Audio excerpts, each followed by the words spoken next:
Padre, venimos delante de tu presencia nuevamente, pidiéndote en estos momentos que tú bendigas a tu congregación, Señor. Tu pueblo necesita escuchar tu voz a través de tu palabra escrita y yo necesito que tú me ayudes a poder comunicarla, Señor. Las necesidades en medio nuestro son muchas. Las situaciones espirituales en medio de nosotros son diversas. Los procesos de crecimiento de cada uno de los que estamos aquí están en diferentes niveles y en diferentes etapas. Pero tu palabra es suficiente para poder obrar en los corazones, Señor. Yo te pido que tú obres en nuestras vidas y que nos hables a través de tu palabra, Señor. Te damos gracias. En nombre de Jesús, amén y amén.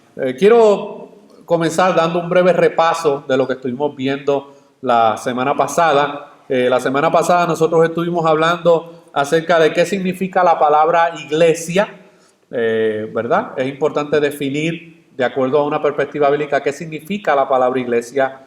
Luego contestamos la pregunta, ¿quiénes componen la iglesia?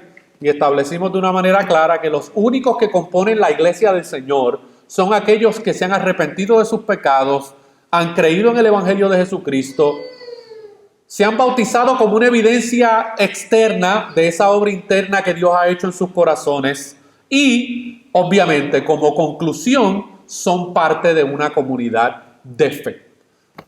También contestamos o vimos un poco acerca de lo que muchos piensan acerca de la iglesia. Hay diferentes opiniones acerca de lo que es la iglesia y cómo funciona o debería funcionar una iglesia. Hablamos también acerca de lo que la gente busca en la iglesia. Muchos buscan un estilo de música, un estilo específico de predicación, algunos programas, algunos servicios sociales, algunos servicios para la comunidad, pero realmente es eso lo que Dios tiene como visión de lo que es una iglesia. Y terminamos hablando acerca de las responsabilidades de la iglesia, y las responsabilidades de la iglesia son de la iglesia. El gobierno no es responsable de la iglesia, las instituciones de educación no son responsables por la iglesia, es la iglesia la responsable de todo lo que se predique, de todo lo que se hace en el contexto de una iglesia local, mis hermanos. Así que en esta tarde yo quiero que como segunda exposición de esta serie hablemos acerca del cristiano y la iglesia. El cristiano y la iglesia. Y yo quiero hacer 3 preguntas que nos van a ayudar a entender lo que vamos a estar exponiendo en el día de hoy. La primera pregunta es si el asistir a una iglesia hace a una persona automáticamente cristiana. Yo sé que muchos de nosotros responderíamos, es una pregunta absurda, ¿verdad? Como que, o la respuesta obvia es no. Créame que no es tan obvia como parece. Yo conozco muchas personas, hermanos, en estos últimos 25 años que ellos piensan que son cristianos por el mero hecho de que frecuentan de vez en cuando alguna iglesia evangélica protestante. O sea que no podemos asumir de que todo el mundo entiende que por ir a una iglesia eso automáticamente los convierte en cristianos. La otra pregunta es, ¿el hacerse miembro de una iglesia hace a una persona cristiana? Bueno, la respuesta obvia es tampoco no.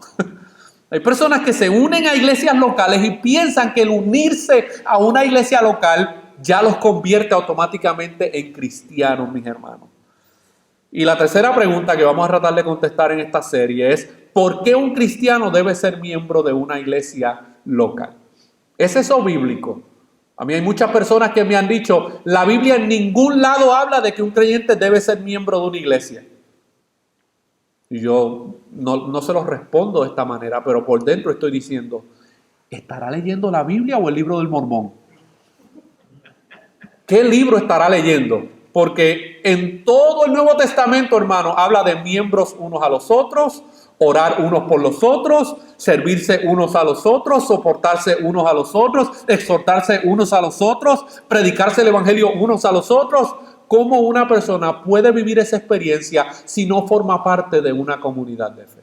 No hay forma de llevar a cabo por lo menos ese cristianismo bíblico, no hay forma de llevarlo a cabo si una persona no decide intencionalmente ser parte de una comunidad de fe. Y yo quiero hacer esta pregunta, y yo sé que suena un poco sarcástica, pero yo creo que nos va a servir para entender qué es lo que vamos a estar hablando en esta tarde. Y la pregunta es, ¿cristianos sin iglesia?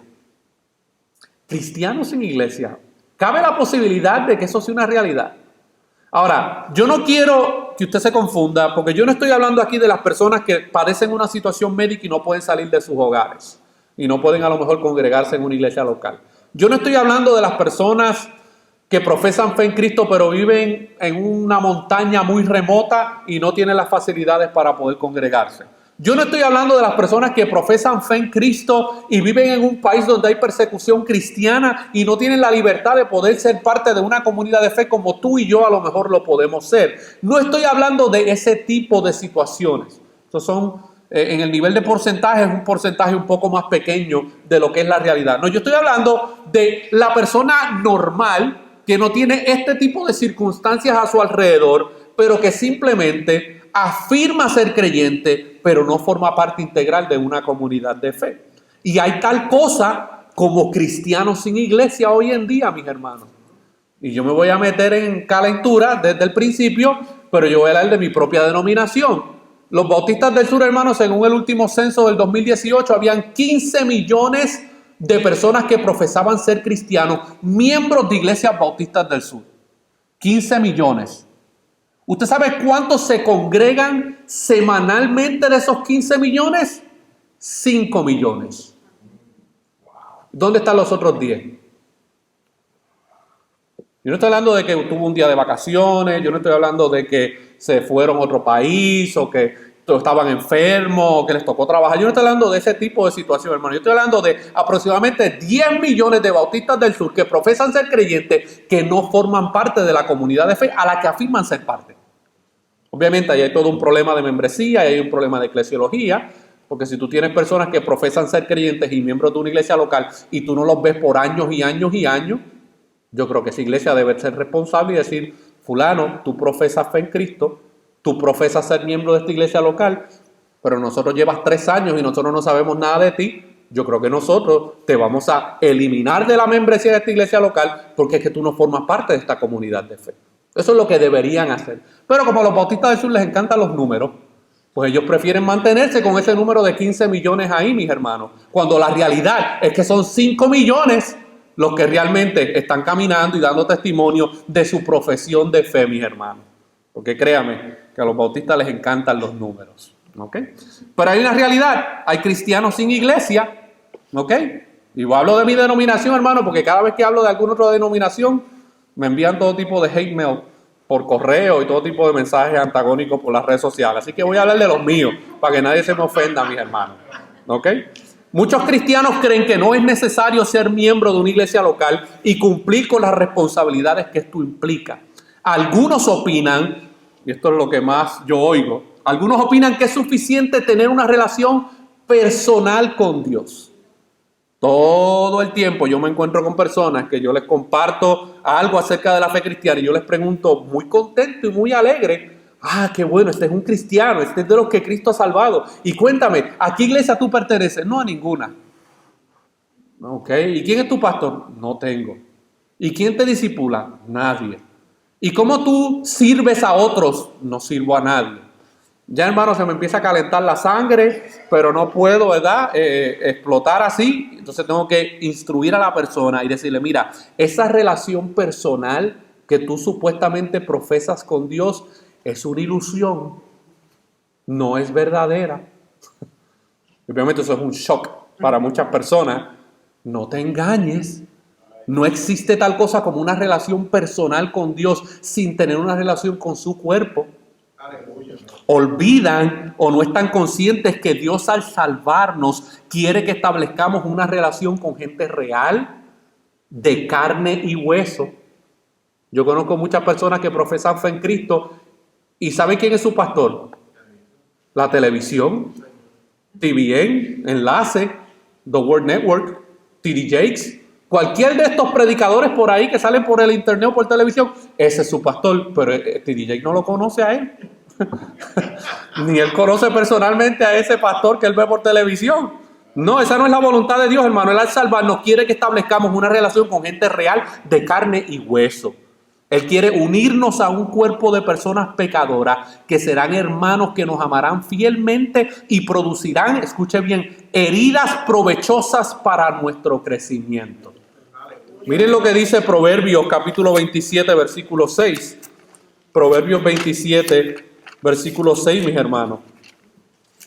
Un texto muy conocido, pero yo creo que el mejor lugar donde esto se puede llevar a cabo es en el contexto de una iglesia local. Dice, fieles, Proverbios 27, 6. Fieles son las heridas del que ama, pero importunos los besos del que aborrece, mis hermanos. Fieles son las heridas del que ama.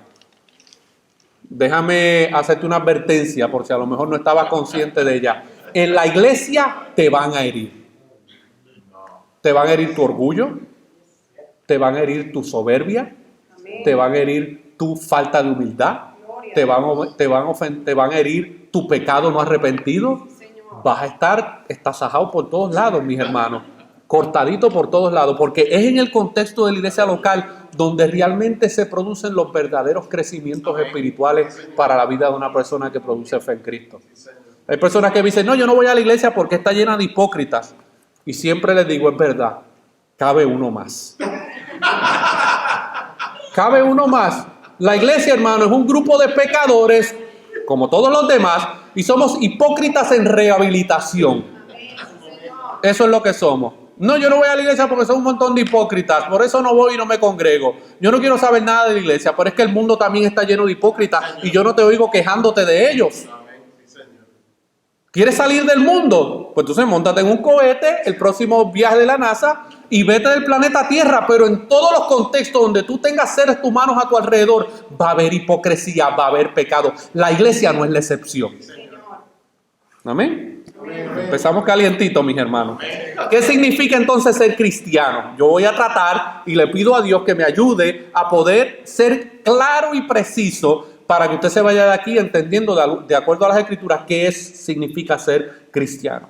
Un cristiano es alguien que en primer lugar ha sido perdonado de su pecado y reconciliado con Dios el Padre a través de su Hijo Jesucristo. Aleluya. Esa es la base de nuestra cristiandad, hermano, esa es la base de nuestro cristianismo. Hemos sido perdonados de nuestro pecado y hemos sido reconciliados con Dios el Padre a través de su Hijo Jesucristo.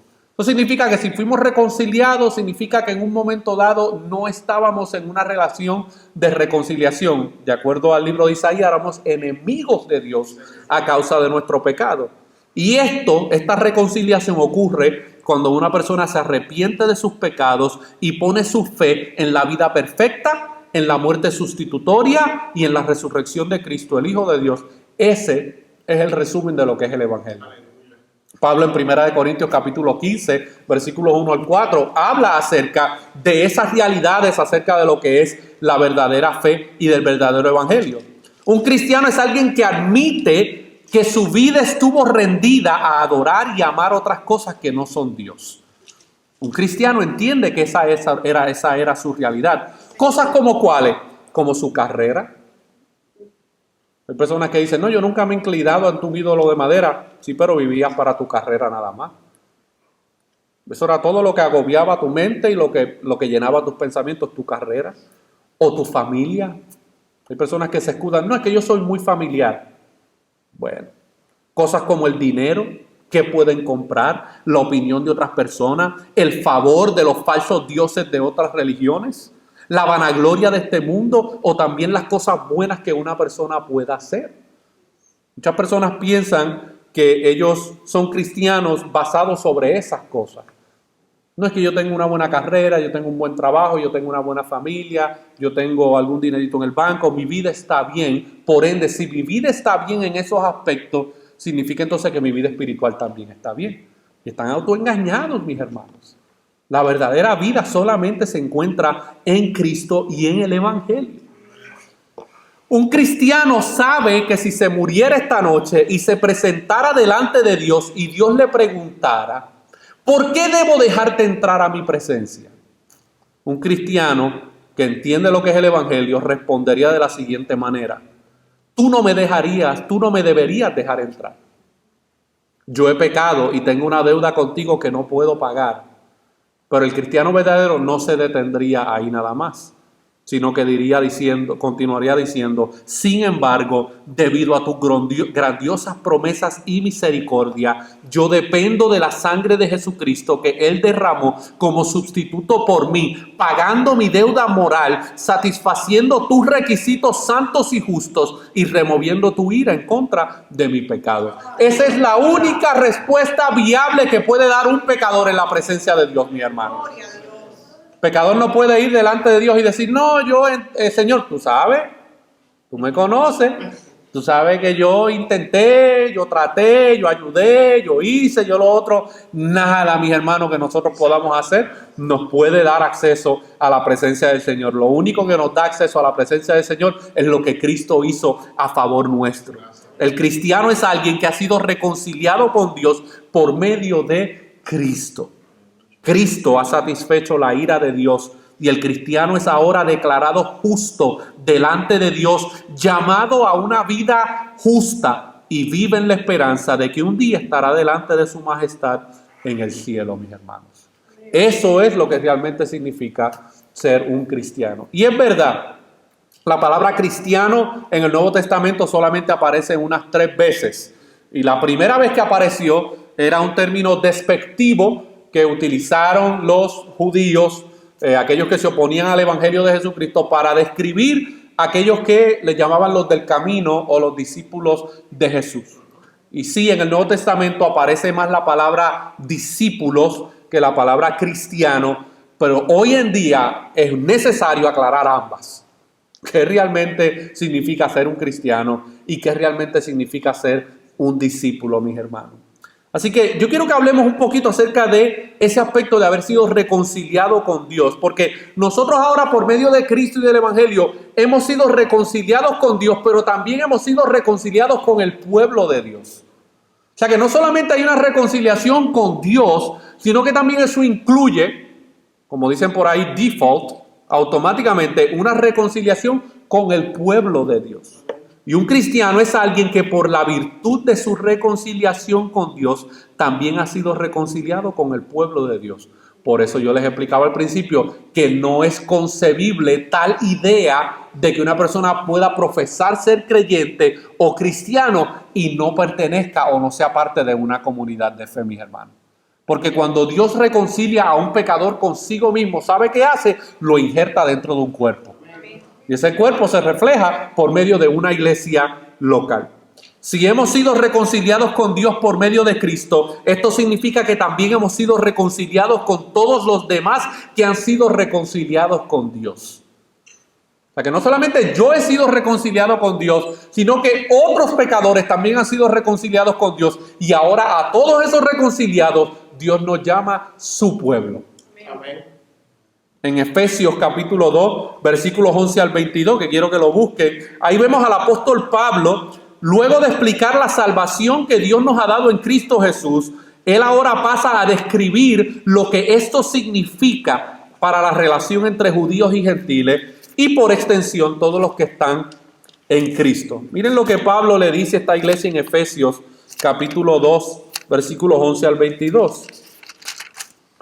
Quiero que lo leamos. Yo no voy a tratar de interpretar o de explicar cada uno de estos versículos porque se explican bastante claros por sí mismos. Pero aquí Pablo está hablando de la reconciliación que el creyente ahora obtuvo por medio de la cruz. Efesios 2, versículos 11 al 22. Y quiero que me vaya siguiendo con su mirada. En los versículos 1 al 11, Pablo venía describiendo la condición pecaminosa de estos creyentes antes de estar en Cristo. Y ahora él va a presentar su verdadera realidad espiritual ahora que están en Cristo. Dice, por tanto, acordaos de que en otro tiempo vosotros, los gentiles, en cuanto a la carne, o sea, en cuanto a su estado étnico de raza, erais llamados incircuncisos por la llamada circuncisión hecha con mano en la carne. En aquel tiempo, ¿cuál tiempo? Cuando no estabas en Cristo. En aquel tiempo estabais sin Cristo, alejados de la ciudadanía de Israel y ajenos a los pactos de la promesa, sin esperanza y sin Dios en el mundo, mis hermanos.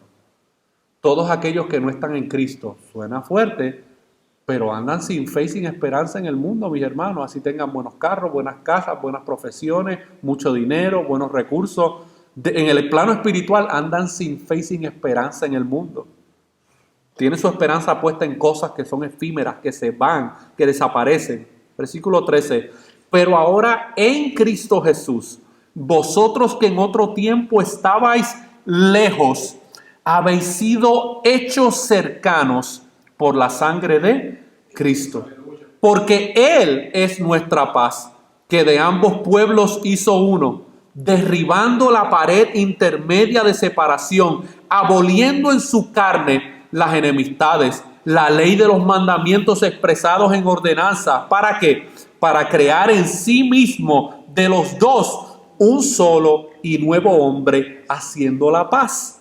¿Cómo se obtuvo la paz? Bueno, el versículo 16 lo dice. Y mediante la cruz, reconciliar con Dios a ambos, tanto judíos como gentiles, en un solo cuerpo, matando en ella las enemistades. Y vino y anunció las buenas nuevas de paz a vosotros que estabais lejos. El anuncio del evangelio llegó a estas comunidades, porque por medio de él, los unos y los otros, tenemos entrada por un mismo espíritu al Padre. Así que ya no sois extranjeros ni advenedizos, sino conciudadanos de los santos y ¿qué? Y miembros de la familia de Dios, edificados sobre el fundamento de los apóstoles y profetas, siendo la principal piedra del ángulo Jesucristo mismo, en quien todo el edificio, porque eso es lo que Él está haciendo, mis hermanos. ¿Se acuerdan que en Mateo 16, 18 Cristo dijo, yo edificaré mi iglesia? Su iglesia está siendo edificada, mis hermanos. El fundamento fue puesto por los apóstoles, el cual era el evangelio de Jesucristo. Cristo es la roca de ese fundamento. Sobre esa roca, Él está edificando su iglesia, en quien todo el edificio bien coordinado va creciendo para ser un templo santo en el Señor, en quien vosotros también sois juntamente edificados para morada de Dios en el Espíritu. ¿Cómo los creyentes juntos pueden ser edificados? A través de su pertenencia a una comunidad de fe, mi hermano. Por eso es que las personas que intencionalmente, yo no estoy hablando de las excepciones, estoy hablando de las personas que intencionalmente no están interesadas en ser parte de una comunidad de fe, profesando ser creyentes, lamentablemente no pueden experimentar esta edificación que se está llevando espiritualmente en el contexto de la iglesia, mis hermanos. Por eso es tan importante que nosotros entendamos la realidad de lo que el apóstol Pablo está diciendo aquí. Pero vamos a ver algunas cosas que Pablo está diciendo aquí en estos versículos 11 al 22. Número uno, que no estamos solos. La fe cristiana no es una fe sola, individual, no es una fe personal, aunque hay un elemento individual que se experimenta, el pecador experimenta de una manera propia y personal, pero eso es una experiencia que también es colectiva. No estamos solos en Cristo. Pablo dice que ahora todos los que pertenecen a Dios, aquellos adoptados por Dios mediante Cristo, son tres cosas según estos versículos que acabamos de leer. Primero, son conciudadanos. Antes no eran ciudadanos del reino de Dios, ahora por medio de Cristo son ciudadanos del reino de Dios, mis hermanos. Aquellos, ¿verdad?, que vivimos en este país y que a lo mejor no somos de este país, entendemos esa tensión que hay entre vivir en un país que realmente no necesariamente somos ciudadanos. Entendemos esa situación, es un poco difícil y conflictiva. Imagínense en el ámbito espiritual. No éramos ciudadanos del reino de Dios, mis hermanos. Éramos, como dice la Escritura en Primera de Pedro, éramos del reino de las tinieblas y ahora por medio del Evangelio de Jesucristo, ahora hemos sido hechos conciudadanos del reino de Dios. El Evangelio es nuestro pasaporte. A lo mejor es posible que no tengas un pasaporte de esta nación americana, pero ¿sabes qué? Tienes el mejor pasaporte, que es el pasaporte del reino de los cielos. Pero también el apóstol Pablo dice que somos miembros de la familia de Dios. ¿Se acuerdan cuando le dije al principio que hay personas que dicen que este concepto de ser miembro de una iglesia local no está en la Escritura? Por eso les dije que lo más probable es estar leyendo otro libro que no es necesariamente la palabra del Señor, mis hermanos, porque Pablo dice bien claramente ahí que ahora por medio de Cristo hemos sido hechos miembros de la familia de Dios. ¿Y usted sabe cuál es la familia de Dios? Mire a su alrededor. Aquellos que han puesto su confianza en Cristo y en el Evangelio pertenecen a la familia de Dios, mis hermanos. Ay, pero algunos son medios problemáticos, pastor. ¿Son familia de Dios? ¿Es que acaso en tu familia terrenal y en mi familia terrenal no hay ese tío o esa tía o ese primo o esa prima que cuando nos reunimos como familia dicen, ay, por ahí viene Jaimito? ¿Verdad que sí? Que todas las familias tienen un tío o una tía, algún familiar que es problemático. En el contexto de la iglesia local es igual, mis hermanos. Pero ¿sabe qué? Ante Dios siguen siendo miembros de la familia de Dios. Y según vayan y según se sigan integrando a lo que es ser parte de una comunidad de fe y sigan siendo edificados, todas esas cosas van a seguir siendo transformadas, mis hermanos. Pablo aquí presenta tres realidades acerca de la vida de un cristiano. Habla primero de una familia, habla de una unión y habla de un cuerpo. Son las tres, si se puede decir así, metáforas que él utiliza a la hora de hablar de este tema, de lo que realmente significa ser parte del cuerpo de Cristo. Y la analogía de una familia quizá nos ayude a ver que estando reconciliados con Dios también significa estar reconciliados con su pueblo. Antes no éramos familia, ahora somos familia. Antes éramos enemigos, ahora somos amigos. Antes no éramos hijos, ahora somos hijos. Si tú eres huérfano, tú no adoptas a tus padres, ellos son los que te adoptan a ti. Por lo menos así es como funciona este proceso de adopción, mis hermanos. La adopción funciona de esa manera. Las personas que están en un orfanatorio son los adultos. Algún adulto está tomando la iniciativa de adoptar posiblemente a uno de esos niños que está en ese orfanato. Lo mismo sucede en el plano espiritual, mis hermanos. Fue Dios Padre quien tomó la iniciativa de adoptarnos a través de Cristo para que ahora nosotros podamos ser familia de Él. Es Él el que inicia el proceso de adopción, mis hermanos. Porque en el plano espiritual, aunque éramos huérfanos espirituales, tampoco teníamos el deseo de ser adoptados. Pablo habla en Romanos capítulo 3, ninguno busca a Dios, ninguno es justo, todos se hicieron inútiles, todos van corriendo hacia la destrucción, hacia la sangre. Pero Dios ha tomado la iniciativa, mis hermanos, a través de Cristo, de adoptarnos dentro de su familia. Eres cristiano, nombrado por aquel mediante el cual fuiste adoptado, Cristo. En Efesios 1:5, si va conmigo un capítulo más hacia atrás, aquí vemos, hermano, que el fundamento de esa adopción a la familia de Dios se da sobre la base del amor. Efesios capítulo 1, versículo 5, en amor, habiéndonos predestinado ¿para qué? Para ser adoptados hijos suyos por medio de Jesucristo, según el puro afecto de su voluntad, mis hermanos. Esa es la base sobre la cual nosotros podemos afirmar que somos cristianos, porque Él nos ha adoptado dentro de su familia y ahora nosotros podemos testificar que somos hijos de Dios por medio de esa adopción. Ahora eres parte de toda la familia de Dios. Y esa familia de Dios, hermano, es grande. Lleva casi 2000 años de historia. Y hay creyentes de hace 1500 años que tú no conoces, pero que un día conocerás. Son parte de la familia de Dios. Y lo más probable de aquí a 100 años, si Cristo no ha regresado todavía y nosotros hayamos muerto, habrán otras personas que serán incluidas a ser parte de la familia de Dios por medio del Evangelio de Jesucristo. El autor del libro a los Hebreos lo dice de esta manera en Hebreos 2:11, disculpen. Hebreos 2:11. Miren cómo dice el autor a los Hebreos y describe esta realidad de que estamos en una unión con Cristo. Hebreos 2:11. Dice, porque el que santifica. ¿Quién es el que santifica? Obviamente sabemos que Dios es el que santifica. Pero miren lo que sigue diciendo. Y los que son santificados. ¿Quiénes son los que son santificados? Aquellos que Él ha adoptado. De uno son todos, mis hermanos. Por eso es que en el proceso de santificación que Dios lleva a cabo en los creyentes, mis hermanos, hay que tener cuidado. Porque hay personas que no todos experimentan la misma intensidad de santificación que otros creyentes.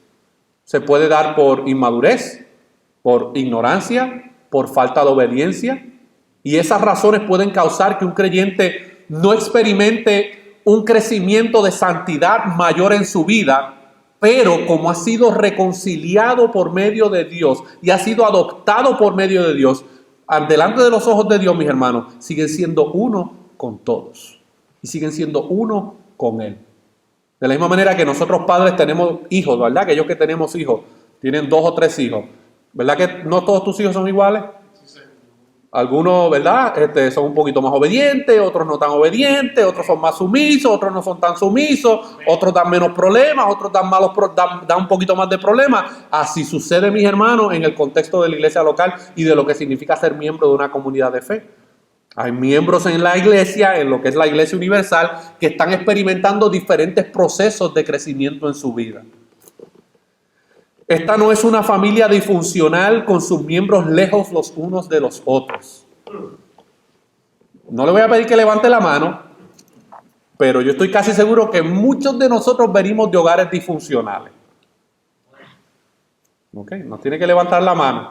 Pero yo sé que muchos de nosotros venimos de hogares disfuncionales, ya sea porque o no hubo un padre, o no hubo una madre, o si los habían, vivían como enganchados unos encima del otro, peleando todo el tiempo. Habían todo tipo de conflictos, había odio, había envidia, había orgullo, había destrucción, había todo tipo de situaciones, mis hermanos. Bueno, en el contexto de la iglesia local, en el término espiritual, esta no es una familia disfuncional con sus miembros lejos los unos de los otros. Es una iglesia que, a pesar de que hay problemas, están unidos los unos con los otros. Esta es una comunidad en profundo compañerismo. Mi hermano y mi hermana, cuando Dios te llamó a la comunión con su Hijo Jesucristo nuestro Señor, como dice 1 Corintios 1:9, Él también te llamó a la comunión con toda la familia de Dios. Es un llamado doble, es un llamado ahora a tener comunión con su Hijo, pero ¿cómo tú muestras la comunión con Jesucristo? A través de la comunión con el cuerpo, con los miembros de la iglesia, mis hermanos. Somos familia por lo que nos une, y eso que nos une es Cristo. Es imposible contestar la pregunta ¿qué es un cristiano? Sin terminar la conversación hablando sobre la iglesia. Esto es lo que la Biblia revela de una manera clara, mis hermanos. No tan solo eso, sino que es difícil usar una sola metáfora para la iglesia porque el Nuevo Testamento usa muchas de ellas. El Nuevo Testamento habla acerca de la iglesia de muchas formas. A veces la presenta como una familia y una comunión.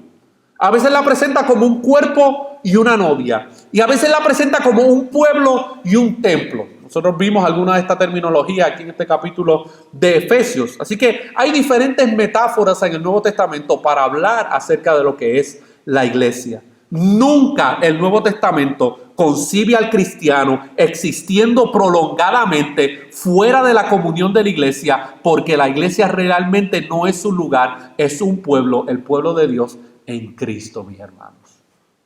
¿Entiende la realidad y la importancia y la solemnidad de lo que la palabra de Dios revela, mis hermanos? Hoy en día este concepto de eclesiología es desvirtuado. Muchas personas tienen este concepto de iglesia como un evento al cual yo asisto los domingos nada más. ¿Y saben quiénes somos los culpables de esa realidad? Nosotros mismos. Porque hemos hecho simplemente de la experiencia de la iglesia un servicio al cual vamos. No realmente una familia, una unión, un cuerpo. Esa es responsabilidad de nosotros, hermanos, que esa experiencia sea real en cada una de nuestras vidas. Ahora, la Biblia también habla que los creyentes deben unirse a una iglesia real, no a una iglesia virtual. Hay personas que tú les preguntas, ¿tú eres creyente? Sí. ¿Y quiénes son tus hermanos en la fe? Yo no los conozco, pero tengo como 5,000 por Facebook. Eso es una experiencia virtual, no es una experiencia real.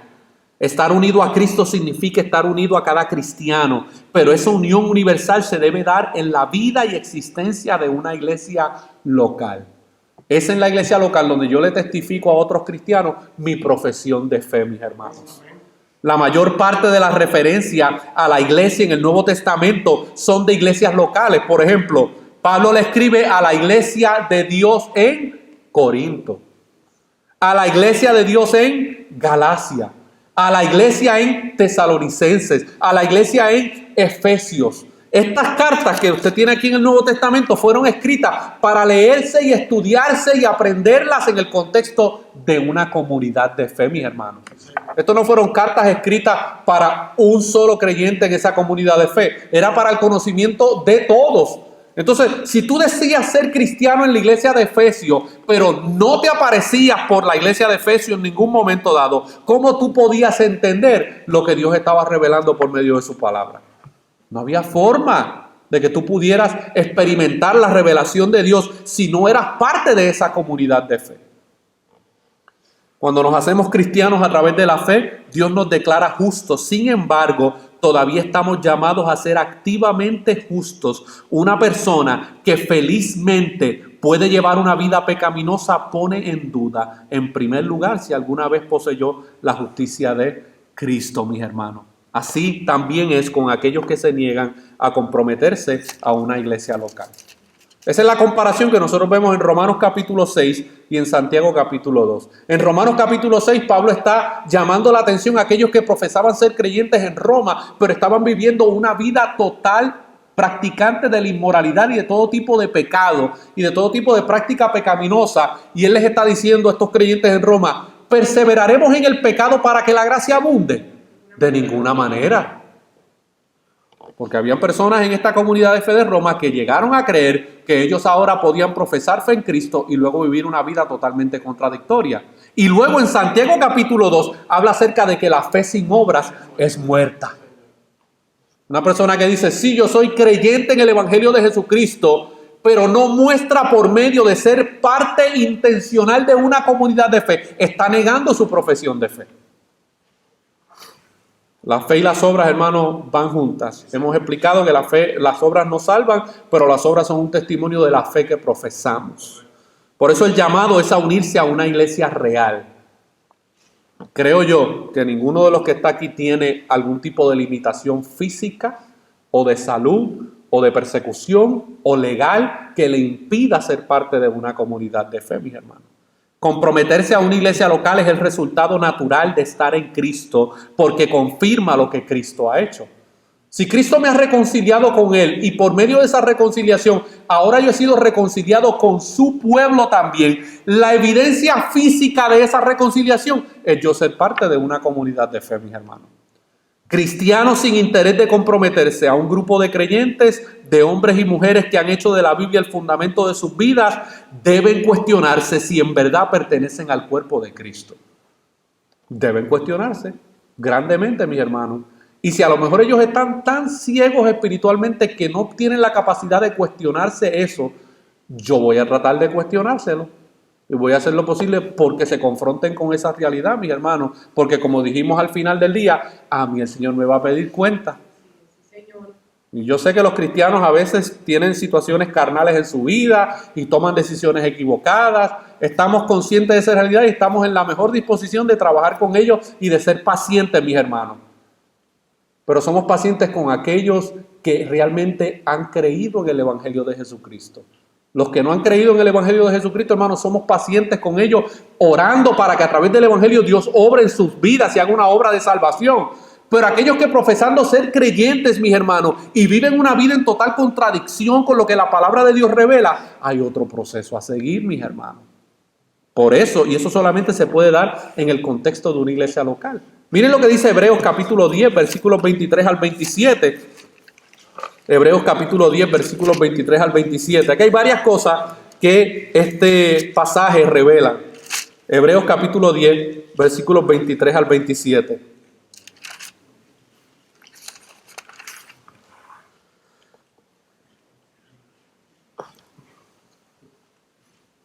Versículo 23 dice, mantengamos. ¿Esa palabra está en singular o en plural? Está en plural. O sea, no se está dirigiendo a mantén firme, no, mantengamos firmes. Eso habla de una relación con otras personas. Mantengamos firme, sin fluctuar, la profesión de nuestra esperanza, porque fiel es el que prometió. Y ahora da una serie de indicativos que solamente se pueden hacer en unión con otras personas. Y considerémonos unos a otros. ¿Cómo tú puedes considerar a alguien si no eres parte integral de su vida? No se puede llevar a cabo, mis hermanos. Y considerémonos unos a otros. ¿Para qué? Para estimularnos. Tú no puedes estimular a nadie si tú no eres parte de una comunión o de un grupo de creyentes. ¿A quién vas a estimular? ¿Estimularnos a qué? Al amor y a las buenas obras, no dejando de congregarnos como algunos tienen por costumbre, sino exhortándonos, nuevamente el término plural, exhortándonos y tanto más cuando veis que aquel día se acerca. ¿Por qué es que el escritor a los Hebreos insta a los creyentes que no dejen de congregarse? Que no dejen de ser parte activa de una comunidad de fe. Porque es en el contexto de la reunión de los santos donde los santos pueden considerarse unos a otros y pueden estimularse unos a otros, mis hermanos. Eso no se puede llevar a cabo fuera del contexto de lo que es la vida en comunidad. Nuestro estado ante Dios, si es auténtico, se traducirá en nuestras decisiones diarias, aunque el proceso pueda ser lento y lleno de tropiezos. ¿Cómo yo puedo alentar a mi hermano que está caído si el hermano no forma parte de una comunidad de fe? ¿Cómo ese hermano que ha caído puede experimentar aliento y exhortación por parte de otros creyentes si no forma parte de esa comunidad de fe? Esos son medios de gracia que Dios le ha dado a su pueblo, mis hermanos, para que pueda experimentar crecimiento espiritual en su vida. Si un creyente no forma parte integral de una comunidad de fe, se está perdiendo de los beneficios que Dios usa a su iglesia para poder santificar a los creyentes. Un cristiano verdadero construye su vida junto a la vida de otros creyentes a través de una comunión concreta con una iglesia local. Estas son decisiones intencionales, mis hermanos. Y le voy a hablar en este caso de mi persona. Cuando nosotros entendimos que Dios nos había llamado al ministerio, mis hermanos, y habíamos pasado todo el proceso de evaluación bíblica y de confirmación, nosotros entendimos en esos momentos de que nosotros estábamos en este lugar para esta función en específica el tiempo que Dios dictamine. Y que todas las decisiones que yo tome a partir de ese momento van a tener repercusiones sobre la vida de cada uno de ustedes. Para bien o para mal. Mi vida, mis hermanos, gira alrededor del servicio hacia una iglesia local. Todo lo que yo decida en mi finanza, todo lo que yo decida con mi familia, todo lo que yo decida en cuanto a relaciones personales, en cuanto a tiempo, gira alrededor de mi compromiso con una iglesia local. Ahora, esos 20 pesos no son solamente del pastor o de los líderes. Esa misma responsabilidad la tienen todos los creyentes con una iglesia local, o deberían tenerla con una iglesia local, mis hermanos. Las decisiones que tú tomes como miembro del cuerpo de Cristo, para bien o para mal, sean buenas o no, tienen efecto sobre la vida de todos los que están a tu alrededor. Tienen. Si un día yo tomo malas decisiones matrimoniales, eso les va a afectar a ustedes. Si yo decido tomar malas decisiones financieramente, eso les va a afectar a ustedes. Todas las decisiones que yo tome, hermano, para bien o para mal, van a tener repercusiones sobre la iglesia local. Porque con ustedes es que yo estoy pasando la mayoría de mi tiempo, mis hermanos. Y ustedes están invirtiendo su tiempo con otros hermanos y otras hermanas en la iglesia. ¿Ya usted entiende por qué las personas afirman ser creyentes, pero no quieren realmente ser parte de una comunidad de fe? Porque es que esto es complicado, mis hermanos, y esto requiere solamente de la gracia y del poder de Dios para poderse llevar a cabo. En la carne esto no se puede llevar a cabo. Esto es una obra espiritual que Dios lleva a cabo. Nosotros le demostramos al mundo que hemos sido transformados, no porque nos memorizamos versículos de la Biblia, o oramos antes de la comida, o damos una porción de nuestros ingresos a la iglesia, o escuchamos estaciones de radio cristiana. No, sino porque mostramos cada vez más una disposición para tolerar, perdonar y aún amar a un montón de compañeros y compañeras pecadores igual que yo. Eso, mis hermanos, es la importancia de la iglesia local. Tú y yo no podemos demostrar amor, gozo, paz, paciencia o amabilidad sentados en una isla por nuestra propia cuenta. Jamás vas a poder experimentar el amor de otros creyentes para tu vida si tú no formas parte de una comunidad de fe intencional, mis hermanos. No podrás experimentar gozo, no podrás experimentar paz, nadie podrá ser paciente contigo porque es que tú no estás presente.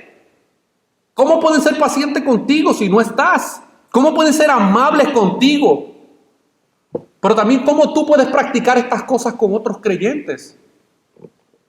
No, nosotros lo demostramos cuando las personas con las que estamos comprometidas a amar nos dan buenas razones para no amarlas, pero lo hacemos de todos modos.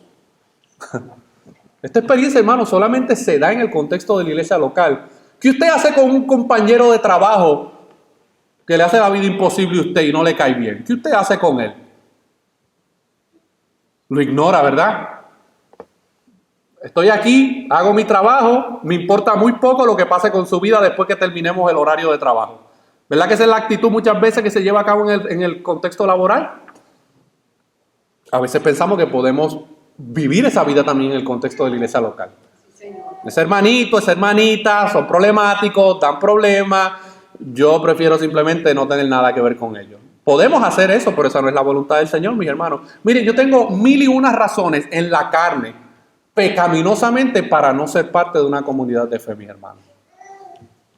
Han sido muchas las malas experiencias.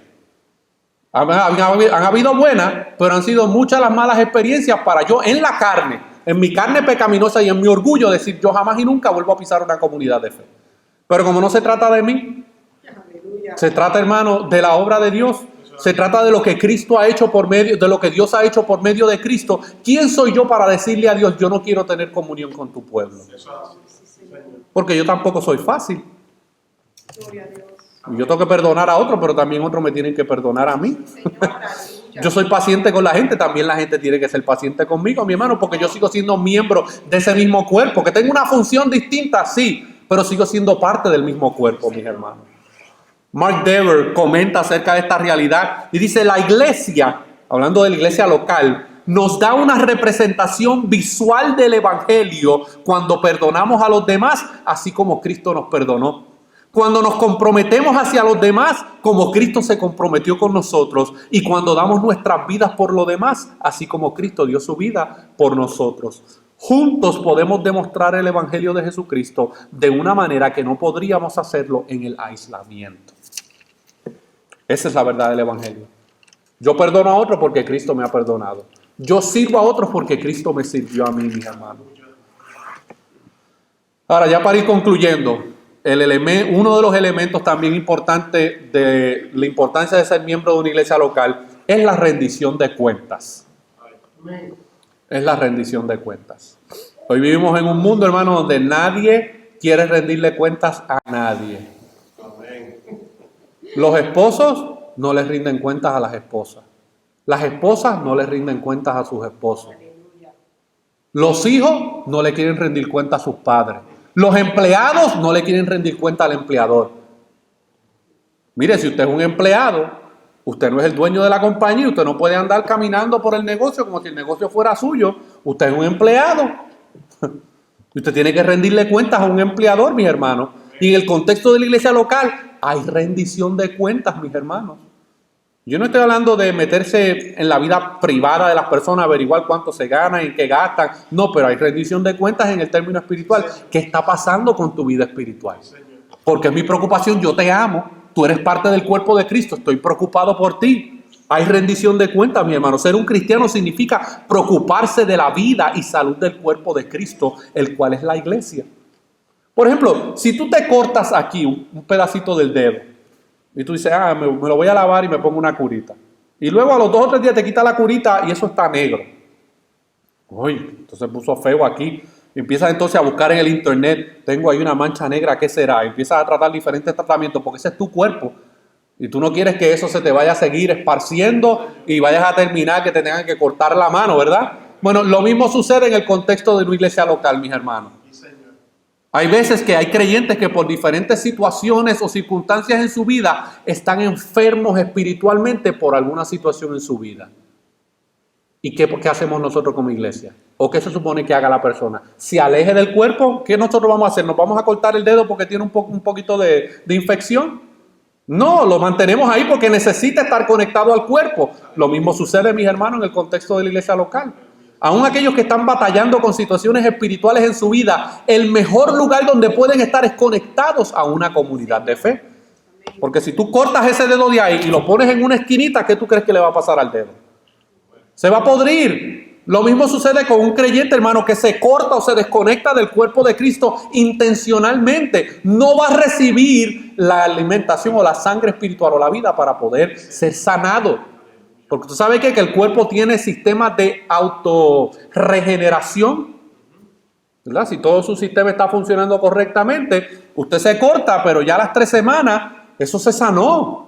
El cuerpo está diseñado de esa manera, mis hermanos. Lo mismo sucede con el cuerpo de Cristo. Dios ha diseñado el cuerpo de Cristo para que aún en las enfermedades espirituales que puedan surgir en el contexto de la iglesia local y los virus espirituales que puedan adquirir algunos creyentes, por estar en el cuerpo, mis hermanos, las demás células del cuerpo, hermano, van a hacer que esas células cancerosas y esas células dañinas dentro del cuerpo se salgan o se arreglen.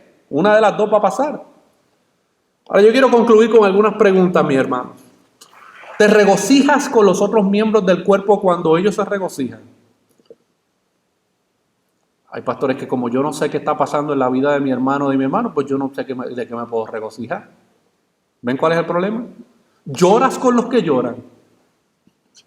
Como no sé nada de la vida de la gente, ¿cómo puedo llorar con ellos? ¿Cómo puedo ser empático con su situación si no soy parte de sus vidas? ¿Tratas a los más débiles con paciencia y piedad? Miren lo que dice Pablo en 1 Corintios capítulo 12, versículos 22 al 26, que lo leímos la semana pasada, pero quiero que repasemos 2 o 3 versículos de ahí. 1 Corintios capítulo 12, versículos 12 al 26. Dice 1 Corintios 12, 22 al 26. Dice, antes bien, los miembros del cuerpo que parecen más débiles son los más necesarios. No sé si usted sabe que si usted le cortan el dedo gordo del pie, usted no va a poder caminar correctamente, ¿verdad? ¿Sabe eso? Para nosotros ese dedo no significa mucho, pero tiene una gran función, mis hermanos. Lo mismo sucede en el cuerpo de Cristo. Antes bien, los miembros del cuerpo que parecen más débiles son los más necesarios. Y aquellos del cuerpo que nos parecen menos dignos, a estos vestimos más dignamente. Y los que son en nosotros, y los que en nosotros son menos decorosos, se tratan con más decoro. Porque los que en nosotros son más decorosos no tienen necesidad, pero Dios ordenó el cuerpo, dando más abundante honor al que le faltaba, para que no haya desavenencia en el cuerpo, sino que los miembros todos se preocupen los unos por los otros, de manera que si un miembro padece, todos los miembros se duelen con él, y si un miembro recibe honra, todos los miembros con él se gozan. Ese es el plan de Dios, mis hermanos, para el contexto de la iglesia local, esta y cualquier otra comunidad de fe donde se predique el evangelio de Jesucristo, mis hermanos. Yo creo que contestemos esta pregunta como iglesia, Iglesia Bautista Faro de Gracia. Todos los que nos llamamos cristianos en este lugar, ¿estamos listos para el día en que Dios nos va a llamar a rendir cuentas por cómo hemos amado y servido a la familia de Cristo en esta iglesia local? ¿Cómo responderíamos si Dios nos preguntara cómo tú amaste y serviste a esa comunidad de fe que yo te entregué? Porque déjame decirte que la iglesia es un regalo de Dios para el creyente. ¿Qué hiciste con ese regalo? ¿Lo amaste? ¿Lo serviste? Y mire, hermano, cuando yo me refiero a servicio, y quiero aclarar, porque apreciamos todos los actos de servicio que todos ustedes hacen y que todo creyente hace, pero servir en el contexto de la iglesia local va mucho más allá que simplemente cooperar con alguna actividad y traer algo de comer. ¿Okay? Eso es bueno y les agradecemos por hacerlo. Pero el servir en la iglesia local va mucho más allá que eso. Va realmente a estar involucrado intencionalmente en la vida de otros creyentes. Hay pastores que son complicados. Ya yo tengo mis propios problemas y mis propios issues para yo meterme en los problemas de los demás. Te toca. Ese es el trabajo de la iglesia local. A eso es que Dios te llamó. Es que yo entiendo que esa persona no representa nada para la iglesia local. Cristo murió por ella o por él. Sigue siendo parte del cuerpo, que tiene otra función, pero sigue siendo parte del cuerpo. A lo mejor para ti es insignificante, pero para Dios no lo es. Para Dios a lo mejor es el miembro más importante de todo el cuerpo. Nosotros a veces nos preocupamos por los miembros del cuerpo externo que podemos ver, pero nosotros tenemos miembros internos, mi hermano, que son mucho más importantes que esta mano.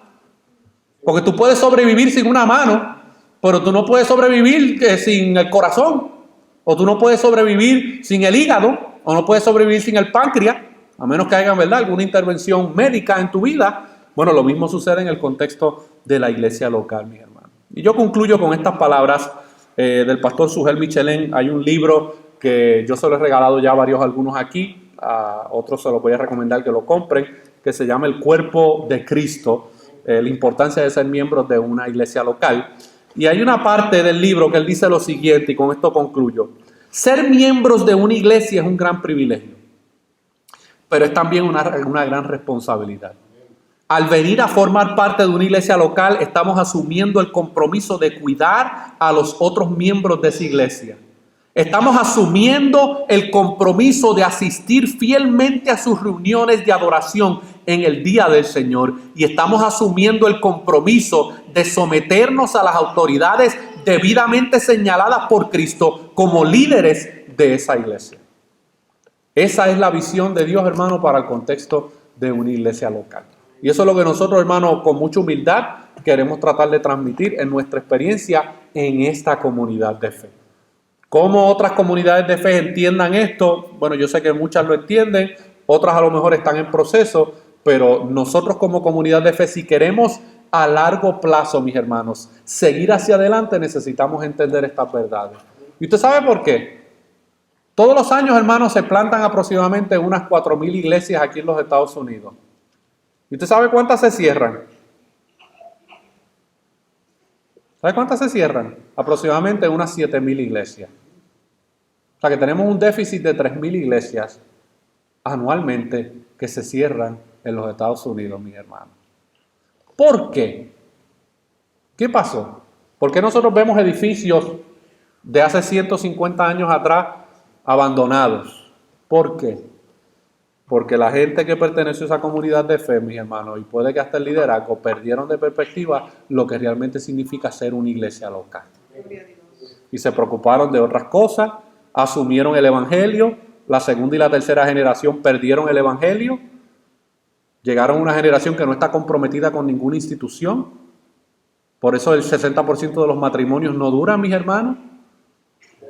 ¿Saben que el 70% de las iglesias que se plantan no llegan a los primeros 5 años? El 70%, mis hermanos. Nosotros en febrero del próximo año, si Dios permite, cumplimos 5 años. Y no es por nada espectacular que hayamos hecho, mis hermanos, es simplemente por la gracia de Dios. Pero déjeme decirle que el 70% de las iglesias que se plantaron hace 5 años atrás, cuando se plantó esta iglesia, cerraron ya. Dejaron de existir, mis hermanos. ¿Y tú sabes por qué dejaron de existir? Porque la gente no entendía lo que realmente significaba ser parte del cuerpo de Cristo o ser miembro de una iglesia local. Se emocionaron, una iglesia nueva en la ciudad. Qué bueno, ya no tengo que bregar con este pastor que siempre está regañándome, siempre me está exhortando con la Biblia, que lo único que quiere es que yo aprenda Biblia. Aquí van a plantar una iglesia nueva que tiene música buena, atractiva, tienen café, tienen donas, tienen todo tipo de cosas. Y a mí me gusta. Bueno, pues se van para allá, están ahí 2 o 3 años, hasta que entonces algo no les gustó. Y entonces comienzan a irse. Y empieza el flujo de nuevo, hermano. Es un éxodo de estas nuevas plantaciones. Y muchas iglesias locales, hermano, se terminan cerrando en menos de 5 años. Así que yo le pido a Dios, hermano, que nos ayude a los próximos 5 años de la Iglesia Bautista Faro de Gracia a poder seguir hacia adelante. Pero eso va a requerir de un entendimiento bíblico de lo que es la iglesia local. Y no tenemos que ser muchos, ojalá seamos muchos, mi hermano, y oramos para que el Señor le dé crecimiento a la obra, pero los que estemos necesitamos tener un concepto claro de lo que es la iglesia local. Amén. Oremos. Padre, te damos gracias por la bendición de tu palabra, Señor. Te damos gracias porque tú nos instruyes a través de ella, Señor, con temas que muchas veces o ignoramos o no queremos prestar atención, pero que son importantes para nuestra experiencia como cristianos, Señor.